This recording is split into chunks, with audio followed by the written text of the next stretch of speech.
ఉన్న బంగారాన్ని విడిపించి ఆ రోజు ఆన్లైన్ రేటుకే మేము కొంటాం. Sharma gold company. నమస్తే రమ్మగారు. నమస్తే జయ. పోలి పాడ్యం ఉంది కదా రమ్మగారు, ఈ పాడ్యంకి సంబంధించి మనం ప్రతి సంవత్సరం మాట్లాడుకుంటాము, ఇంకొకసారి చెప్పుకుందామండి. కార్తీక పురాణం 30 రోజులు పూర్తి చేశాక అప్పుడప్పుడు ఏమవుతుందంటే అమావాస్య సగపడి ఉండి పాడ్యం ఆ రోజే వచ్చేసి అవాళ్లే దీపాలు ఇవ్వడం గందరగోళంగా అయ్యేది. నిరుడు ముందరేడు హైరాన్ అయింది. ఈసారి అట్లా కాదు, 30 రోజులు పూర్తయ్యాక పాడ్యం వచ్చింది హాయిగా. పోలి పాడ్యమి 30 రోజులు దీపారాధన చేసేసి అమావాస్య నాడు కూడా దీపారాధన చేసుకున్నాక పాడ్యమి నాడు అంటే మార్గశిర శుద్ధ పాడ్యమి రోజున జ్వాలా తోరణంలాగా, అంటే ఈ పైనండే తోరణం కాకుండా దీపమాలికల్ని నీళ్లలో వదిలిపెట్టడం. నీటిలో వదులుతారు. అమావాస్య నాడే వదిలేవాళ్ళు బోళ్ళంత మంది కనపడతారమ్మా. అమావాస్య నాడు దీపాలు వదిలేసి పోలిపాడ్యమి నాడు కూడా దీపాలు వదిలేవాళ్ళు ఇంకొంతమంది కనిపిస్తారు. మీరు అమావాస్య నాడో పాడ్యమి నాడు ఏ రోజు కుదిరితే ఆ రోజు ప్రవాహంలో వదలాలి. మన ఇంట్లోనే టబ్బు పెట్టుకుని టబ్బులో దీపాలు సూక్ష్మంలో మోక్షం అని చేస్తారు. కానీ ఏమోనమ్మా, ఏమో దానికోసం ప్రత్యేకంగా ఎక్కడైనా పరివాహక జలాలు ఉంటే అక్కడికి వెళ్ళండి. ఈ ఏడాది కాకపోతే వచ్చే ఏడాది పై ఏడాది నాకు మళ్ళీ అనుకోండి కావేరీ స్నానం అనుకుంటాను నేను. ఆ కావేరి ససేమిరా కుదరదు, ఎప్పుడు కుదరదు నాకు. 5 సంవత్సరాలు కార్తీక పురాణం మొదలుపెట్టిన రోజు నుంచి ఈ సంవత్సరమైనా నేను కావేరి స్నానం చేయాలి. టైం రావాలి గారు, రంగనాథుడు పిలవాలి మన్ని, అంతే కదా. ఆయన ఎప్పుడు పిలుస్తాడో చూడాలి. పిలిస్తే కావేరి స్నానం చేయటం. నదీ స్నానం నీళ్ళల్లో ఇంకేం చేస్తాం, సూక్ష్మంలో మోక్షం అని మన దగ్గరే ఒక టబ్బు ఏదో పెట్టుకుని ఆ టబ్బులో దీపాలు వదిలిపెడతారు. ఈ అరటి డిప్పల్ని, అరటి దొన్నెలు ఉంటాయి కదా మన కాండం తాలూకు దొన్నె, దాంట్లో ఏదైనా పదునైన చిన్న క్యాప్ తోటి ఇట్లా చేస్తే గుండ్రంగా లేచి వస్తుంది. అవును. ఈ గ్యాపుల్లో ఆవు నెత్తుతో ముంచిన కుంభవత్తుల్ని, పువ్వొత్తులు అంటాం కదా, వాటిని పెట్టి వెలిగించి నీళ్ళల్లో వదిలిపెట్టి దండం పెట్టుకోవటం. ఆ దీపానికి ఒక బొట్టు కాటుగా పెట్టడం, కాటుక కదలే పసుపు బొట్టు పెట్టడం, 2 అక్షింతలు 2 పువ్వులు పెట్టి నీటిలో వదిలిపెట్టడం. ఈ పోలి పాడ్యమికి ప్రత్యేకంగా పోలి స్వర్గారోహణ కథ చెప్తారు. ఈ పోలి స్వర్గారోహణ కథ ఎందుకు చెప్పబడుతుందో విన్నాం. ముందు మనం మాయలో చిక్కుకుని ఉంటాం జయ. దేవుడని, పూజని, పునస్కారం అని, ఇది మంచి రోజులని, ఇది నదీ స్నానం అని యావగా ఉంటుంది ఎవరికైనా, అందరికీ ఉంటుంది. దాంతోపాటు సంసార తాపత్రయం ఒకటి ఉంటుంది. ఇల్లని, వాకిలని, పొయ్యి మీద పాలని, పిల్లల స్కూల్ అని, మొగుడు క్యాంప్ అని, మధ్యలో మగవాళ్ళ తాలూకు వాంటింగ్స్ అని ఇవి ఉంటాయి. మగవాళ్ళకి ఉంటాయి, ఆడవాళ్ళకి ఉంటాయి. వీటితో పాటు వాళ్ళు కొత్త చీర కట్టుకున్నారు, వీళ్ళు ముత్యాలు నగేసుకున్నారు, వాళ్ళు పువ్వులు బోళ్ళని చేశారు, వాళ్ళు బ్రహ్మాండంగా చేసుకున్నారు, వాళ్ళు 100 దీపాలు వెలిగించారు, నేను 10 వెలిగించా. ఈ చింతలు కూడా ఉంటాయి. మాయలో చిక్కుకుపోయి ఉంటాం. ఓకే. ఒక్కరోజైనా ఈ కార్తీకం 30 రోజుల్లో కనీసం ఆఖరి రోజైనా మాయని తొలగించుకుని భగవంతుడి పైన ఆయన మీద తదేక దృష్టితోటి భగవదారాధన మాత్రమే చేయటానికైనా ఈ రోజును వాడుకోండి అని చెప్పడానికే ఈ పాడ్యమిని కలిపారు ఇందులో. మనకి ఈ తాపత్రయాలు లేని వాళ్ళు ఎవరుంటారో ఒకళ్ళ పేరు చెప్పు. అస్సలు మనం కూడా లేము అందులో. ఎంత ప్రవచనాలు చెప్పినా, కార్తీక పురాణం చెప్పినా అన్యమనస్కంగా ఉంటుంది మనసు, అంతే. అలా సంసారమాయ విష్ణుమాయలో చిక్కుకునే ఉంటాం మనం. మాయని తొలగదీసుకుని అసలు రహస్యాన్ని, అసలు విషయాన్ని, చిదంబర రహస్యాన్ని తెలుసుకోగలిగటమే కష్టము. దానికోసం ఏటా వచ్చే కార్తీక మాసము దాని పక్కనే పోలిపాడ్యమి వస్తుంది. 30 రోజులు ఏదో రకంగా ఏడ్చావు, ఈ ఒక్కరోజునే సజావైగా ఏడవండి అని చెప్పటం అన్నమాట. ఎలాగోలా చేసాం. పొద్దున్నే రోజు లేస్తూ పక్కనున్న వాళ్ళు విసుక్కుని, పిల్లలు విసుక్కుని, మనకే అబ్బా చేత కావట్లేదు దేవుడా, కార్తీక మాసం ఇంకా ఎన్నాళ్ళుంది అని డేట్లు లెక్క పెట్టుకుని చేయము. అవునండి. అమ్మో ఇంత చల్లగా ఉన్నాయి, వాచ్మెన్ చచ్చిన వాడు ఇలా చేశాడని ఆయన ఎవరో తిట్టడం, మనం తిట్టుకుంటాం. వేడి నీళ్ళు పోసుకోలేకపోతున్నాం అని బాధగా ఉంటుంది. చన్నీళ్ళు పోసుకోలేకపోతాం. గుడికి వాళ్ళు ఎవరైనా ముందు వెళ్ళిపోతారేమో అనిపిస్తుంది. ఎవరో ముందొచ్చి దీపాలు పెట్టేసారు, దొంగ మహాలు నిద్రపోవో ఏమిటో ఇవి అని వాళ్ళెవరినో తిడతాం. అంతే. ఇవి ఏవీ లేకుండా నిర్మల చిత్తంతో భగవంతుణ్ణి ఈ ఆఖరి దీపంతో ఆరాధించండి. కార్తీక దామోదర ప్రీత్యర్థం. పోలి కథ కూడా మాయకి సంబంధించిన కథే చెప్తారు. కృష్ణా జిల్లాలో, కృష్ణా తీరంలో, నదీ తీరం బాదర అనే ఒక గ్రామం ఉండేదట. ఈ బాదర గ్రామంలో పోతడు అనే ఒక చాకలాయన గురించి చెప్తారు. ఆయనకి మాలి అనే ఒక భార్య, 4 కుమారులు ఉన్నారు. పోతడు మంచివాడు, ఊరి వాళ్ళ బట్టలు అందరి మురికి పోగొట్టేవాడు, కానీ తన ఇంట్లో పేరుకుంటున్న మురికిని పోగొట్టలేకపోయాడు. తన భార్య మహాగయ్యాళి ఆ మాలి. ఈవిడ 4 కుమారులకి వివాహాలు చేశారు సరైన సమయంలోనే. పిల్లలు కాస్త యుక్త వయసుకు లేక పెళ్ళిళ్ళు చేస్తే మొదటి 3 కోడళ్ళు గయ్యాళి వాళ్ళే అత్తగారిలాగా ఒకళ్ళ మీద ఒకళ్ళకి చెప్పుకుంటూ ఉండటము, డివైడ్ అండ్ రూల్ చేయటము, నువ్వెంతని నేనెంతని మాట్లాడుకోవటాలు ఇవన్నీ ఉన్నాయి. ఆఖరి కోడలైన పోలి చాలా బుద్ధిమంతురాలు, భగవంతుడి మీద చిత్తం నిలపగలిగేది, భర్తతో ప్రేమగా ఆపేక్షగా, వివాహితకి భర్తే దైవం లాంటి భావాల్లో ఉండేది. ఏ జాతైనా అంతే. మొగుడికి ఇష్టమయ్యేదిగా వండి పెట్టడం, అతను చెప్పిన మాట వినటం, అతను ఏదైనా ఒకటి అనుకుంటే దాని ప్రకారం పనిచేయటం, అతను సమయానుకూలంగా తన పనులను సర్దుకోవటం, ఇంతే చాలమ్మా. పూజ చేయాలి ఆ మొగుళ్ళకి, అదే కదా, ఏమక్కర్లా, ఇదే చేయాలి. అనుకూల దాంపత్యం అంటే ఇదే. వీళ్ళు బాగా చూస్తున్నారు, అవతల వాళ్ళు కూడా బాగా ఉంటారు. అయినా ఉండని దౌర్భాగ్యులు కొంతమంది ఉంటాయి, కొన్ని జాతులు, దానికి మనం ఏం చేయలేం. కానీ మనం బాగా ఉంటే అవతల వాళ్ళు బాగా ఉండటం మనకు తెలుసు కదా, సహజంగా చూస్తాం. అయితే ఏమైంది, ఈ పై 3 కోడళ్ళు అత్తగారు ఏకమయ్యి ఈ పోలిని నానా హింస పెట్టేవారు. అంటే ఉందని, అనకపోతే అనలేదని, నుంచుంటే నుంచుందని, నుంచోకపోతే నుంచోలేదని, ఇట్లా ఎంతసేపు ఏదో ఒక తగాదా పెట్టేవాళ్ళు, ఎక్కిరిచ్చేవారు, హేళన చేసేవాళ్ళు. దీనికి పూజ, దీనికి భక్తి అని ఎక్కిరిచ్చేవాళ్ళు. ఆ మొగుడు రాగానే వాడితోటి బాగుండేందుకు అవకాశం ఇవ్వకుండా, మీ ఆవిడ ఏం చేస్తుందో తెలుసా, పొద్దున్నుంచి ఒకే పని చేస్తోందంటే ఏమే అని వాడు చెంపకాయ కొట్టేవాడు, కొట్టించేవాళ్ళు. అయినా అమ్మాయి భర్తతో బాగానే ఉండేది. 4 అలాంటి వాళ్ళే. తల్లి అంతే, 3 తోడుకోడళ్ళు అంతే. కొంతకాలానికి కార్తీక మాసం వచ్చింది. వీళ్ళందరూ ఏం చేసేవాళ్ళు, అత్తా కోడళ్ళు కార్తీక మాసం నదీ తీరానికి వెళ్ళి స్నానం చేసి దీపాలు పెట్టుకునేవాళ్ళు. ఆ పిల్లకి, ఆఖరి పిల్లకి అన్ని ఇంటి పనులన్నీ అప్పచెప్పేవాళ్ళు. పాలు తీయటం, పాలు కాగబెట్టడం, పొద్దున్నే దాలి వెలిగించడం, అవన్నీ పనులు కదా ఇళ్లలో.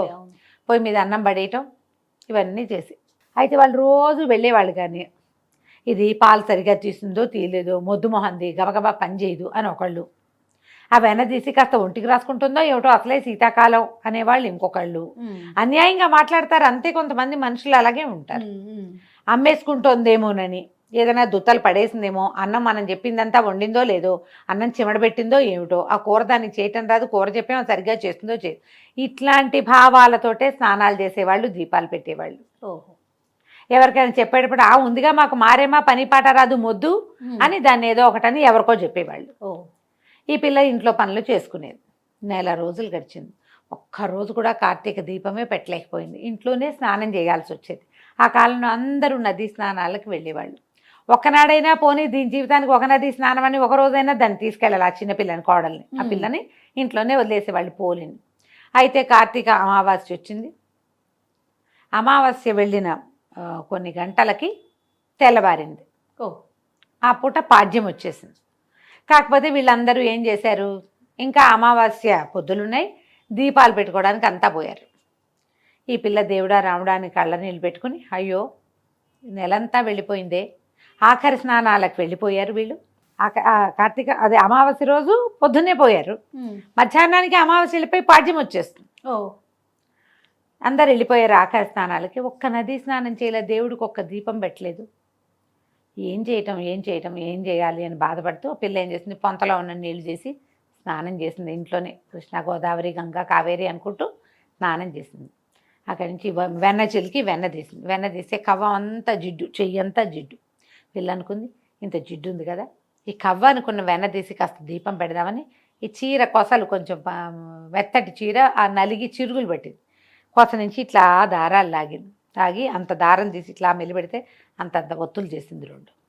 ఆ వెన్న మీద బాగా మెదిపి జిడ్డు అంటించింది.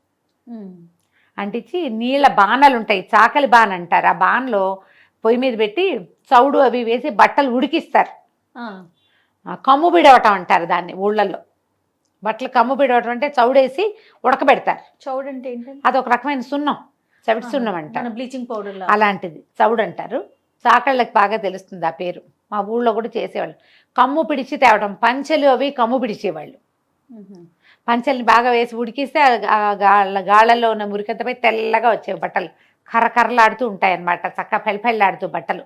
ఆ బాణలో ఆ దీపం వదిలిపెట్టి దండం పెట్టుకుంటుంటే విష్ణుమూర్తి ఆయనట కార్తీక దామోదరుడు కదా, వైకుంఠంలో నిలబడి చూస్తుంటే ఒక బాణలో కదులుతున్న దీపం ఆయన్ని ఆకర్షించింది. అది చూస్తే ఆ పిల్ల భక్తిగా బాణ దగ్గర కూర్చుని మోకాడి తండా వేసి, కార్తీక దామోదర రక్షించు తండ్రి, స్నానం చేయలేకపోయాను, ఈ పూజని నీకు సమర్పిస్తున్నాను అని దండం పెట్టుకుంటాను. ఆయనకి ఎంత నచ్చిందంటే, ఇది కదా భక్తి అని సుశీలుడు పుణ్యశీలుడు అని ఈయన దగ్గర ఈ వీళ్ళు ఉన్నారు పార్షదులు. సుశీలుని పిలిచి భూలోకంలోకి వెళ్ళి ఆ దీపం విడిచిన పోలిని తీసుకురా అని చెప్పాడు. అక్కడి నుంచి దివ్య విమానం వచ్చేసింది. రావటం, ఈ అమ్మాయి పోలిని రెక్కబట్టి లేవదీసి విమానంలో కూర్చోబెట్టుకున్నారు. విమానం వెళ్తుంది. ఈ కార్తీక మాసం అంతా స్నానాలు చేశారు. నదీ తీరాన్ని ఉన్నారు. నదీ తీరాలకు వెళ్ళే వాళ్ళందరూ భక్తులు కాదమ్మా. అంతే కదా రమ్మగారు. కార్తీక స్నానం సరదాగా చేసే వాళ్ళు ఉంటారు. ఫ్రెండ్స్ అందరూ వెళ్తున్నారని వెళ్ళేవాళ్ళు. అక్కడ ఏం వింతలు దొరుకుతాయో చూద్దాం అనుకునేవాళ్ళు. చాలామంది ఆడవాళ్ళు వస్తారు, కలర్ఫుల్గా ఉంటుందని చూసే మొహాలు కూడా వెళ్తాయి కొన్ని. అవును. ఆ ఉన్న జనమంతా చూస్తున్నారు పైకి. విమానం వెళ్తుంది, దివ్య విమానం. ఆ లోపల కూర్చున్న పాచీర కట్టుకుని ఉన్న పోలిని అప్సరోగణం సేవిస్తున్నారట. వింజామరలు విసురుతున్నారు. అందరే పోలి పోలి పోతాడు కోడలు, ఆఖరి పిల్ల పోలి స్వర్గారోహణ వెళ్ళిపోతుంది. దాన్ని విమానం ఎక్కుతుందంటే కోడళ్ళు ఆశ్చర్యపోయారు. అయ్యి బాబా ఇదేంటి ఇది వెళ్ళిపోతుందని పరిగెత్తుకుంటూ వెళ్ళి అత్తగారు వెళ్ళి పోలి కాళ్ళు పట్టుకుంటారు. ఆ పోలి కాళ్ళు వేళ్లాడేసుకుని కూర్చుందిట విమానంలో ఓ బయటకి కాళ్ళు పట్టుకుంది. అత్తగారి కాళ్ళు పెద్ద కోడలు, పెద్ద కోడలి కాళ్ళని రెండో కోడలు, రెండో కోడలి కాళ్ళని మూడో కోడలు పుచ్చుకుని వేళ్లాడుతూ వెళ్ళారు. అక్కడ కూడా వదల పైకి వెళ్ళేసరికల్లా ఆ సుశీలుడు అన్నట్ట, మీరెవరు, మీకు మాతో పాటు వచ్చే అర్హత లేదు, పొండి వదిలేయండి చేతులు అన్నట్టు. అనేసరికి అత్తగారు అందట, ఇది నా కోడలు, నా చిన్న కోడలికి నీతో పాటు విమానం ఎక్కే అర్హత వస్తే మాకు రాదా, మమ్మల్ని కూడా తీసుకెళ్ళు అన్నదిట. అనేసరికి సుశీలుడు అన్నట్ట, నదీ స్నానం చేస్తూ కూడా కోడల్ని శాపనార్థాలు పెట్టావు కదా నువ్వు, దీపం పెడుతూ ఒక మంచి ముక్కాడేవా, దీపాలు పెడుతూ ఇతరులతో మాట్లాడారు, కుండేలు చెప్పారు, నేరారోపణ చేశారు, ఇతరుల తప్పులని ఎవరికైనా చెప్పేవాళ్ళు, తప్పులని క్షమించలేని వాళ్ళు, దీపారాధన చేస్తూ మాట్లాడేవాళ్ళు, నదీ స్నానం చేస్తూ కొండేలు చెప్పే వాళ్ళకి స్వర్గార్హత లేదు అని చెప్పి లోపల ఒక కత్తి తీసి ఆ చేతుల మీద కొట్టేసేట. మాలి చేతి మీద కొట్టేశారు. వాళ్ళకే నడుచు అత్తగారు కాళ్ళు వదిలేసింది కోడలివి. మొత్తం అందరూ పడిపోయారు ఢమామని కిందకి. గుంపంతా కింద పడిపోయింది. జనాలంతా చూస్తూ ఉండగానే ఎత్తి తడుముకున్నారు. వీళ్ళు లేచి పోలిని మాత్రం చక్కగా స్వర్గారోహణ చేయించేశారు. ఆ అమ్మాయి సశరీరంగానే విష్ణు సాయుధ్యాన్ని పొందింది. ఈ కథను చెప్పుకుని నీళ్ళలో దీపాలు విడిచిపెట్టండి. దీనికి ముందు ఏం పూజ చేయాలి అందరూ అడుగుతారు. మీరు విష్ణు పూజ చేస్తూ ఉంటే విష్ణుమూర్తికి పూజ, దీపాలు పెద్దగా పూజ పునస్కారం రావండి, మామూలుగా పెట్టిన దేవుడికి దీపాలు పువ్వులు పెట్టండి, చక్కగా దీపము ధూపము పెట్టండి, 4 అరటిపళ్ళు, 2 కొబ్బరికాయలు, 4 లెక్క కాదు క్యాజువల్గా చెప్తున్నా, పళ్ళు కొబ్బరికాయ అవి నివేదన చేయండి, దీపాలు పెట్టుకోండి ఇంట్లో. తర్వాత నీళ్ళలో దీపాన్ని వదిలిపెట్టండి. ఓకే. విష్ణువారాధన చేసేవాళ్ళు విష్ణువారాధన, శివారాధన చేసేవాళ్ళు శివారాధన. ఏం కాదు రోజువారీ మేము ఊరికే దీపం పెట్టుకుంటాం, అవి కూడా పెట్టుకోండి. ఓకే. పెట్టుకోవటం, ఈ దీపాన్ని నీటిలో వదిలిపెట్టి ఈ కథని చదువుకుని విని 2 అక్షంతలు దేవుడి మీద వేసి మీ మీద వేసుకోండి. పోలి స్వర్గారోహణ కథ పూర్తవుతుంది. దీపాలు నీళ్లలో విడవటంతో కార్తీక మాసాన్ని పూర్తిగా సుసంపన్నం చేసుకుంటాం. ఈ 30 రోజుల్లో చేయలేని వాళ్ళందరూ కూడా ఈ చివరి రోజున చేసినా కూడా మీకు పూర్తి కార్తీకాన్ని ఆచరించిన ఫలితం లభిస్తుంది. ఏకైక రూలు, ఇతరులని నిందించవద్దు. దీపారాధన చేసేటప్పుడు కానీ, దైవారాధన చేసేటప్పుడు కానీ, స్నానం చేసేటప్పుడు కానీ మాట్లాడవద్దు. నమస్కారం చేసుకోండి, అయిపోతుంది. ఏదైనా ఇబ్బంది కనుక అలా అనిపిస్తే రమ్మగారు, పీరియడ్స్ వచ్చే సంవత్సరం చేసుకుందరు కానమ్మా, ఏం కొంప మునక లేదు. పీరియడ్లో ఉన్నా చెయ్యండి, ఇలాంటివి నేను చెప్పను. నమస్తే రమ్మగారు. నమస్తే జయ.